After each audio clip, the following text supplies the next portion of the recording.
दोस्तों, नमस्ते, प्रणाम। मैं कारावाल आचार गीत सुना रही हूँ। नाच गीत है। आप लोग को कैसा लगा कमेंट बॉक्स में बताइएगा और शेयर सब्सक्राइब करिएगा।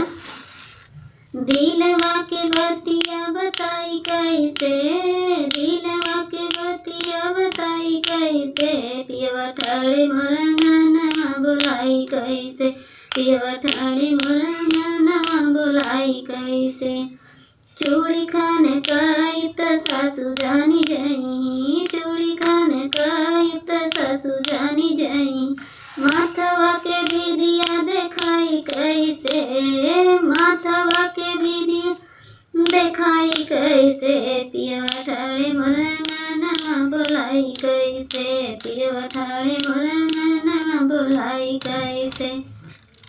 दिलवा के बतिया बताई कैसे, दिलवा के बतिया बताई कैसे, पियवा ठाड़े मोरंगनवा बोलाई कैसे, पियवा ठाड़े मोरंगनवा बोलाई कैसे।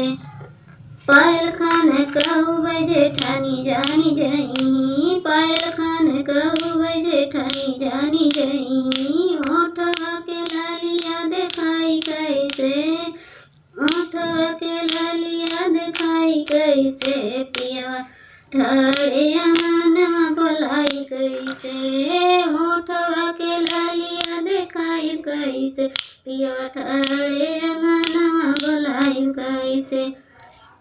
दिलवा के बतिया बताई कैसे, दिलवा के बतिया बताई कैसे, पियवा ठाड़े मोरंगनवा बोलाई कैसे।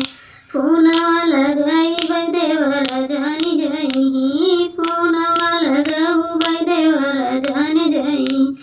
रेशम के चोलिया देखाई कैसे, रेशम के चोलिया देखाई कैसे, पियवा ठाड़े अंगनवा बोलाई कैसे, पियवा ठाड़े अंगनवा बोलाई कैसे।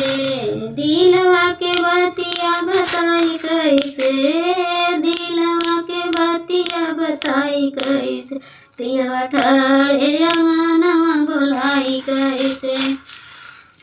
मारे सन कारी ननद जानी जाई, मारो सन कारी ननद जानी जाई।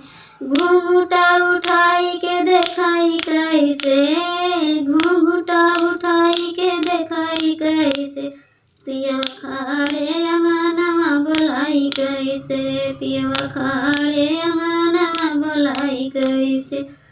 दिलवा के बतिया बताई कैसे, दिलवा के बतिया बताई कैसे, पियवा ठाड़े अंगनवा बोलाई कैसे, पियवा ठाड़े अंगनवा बोलाई कैसे।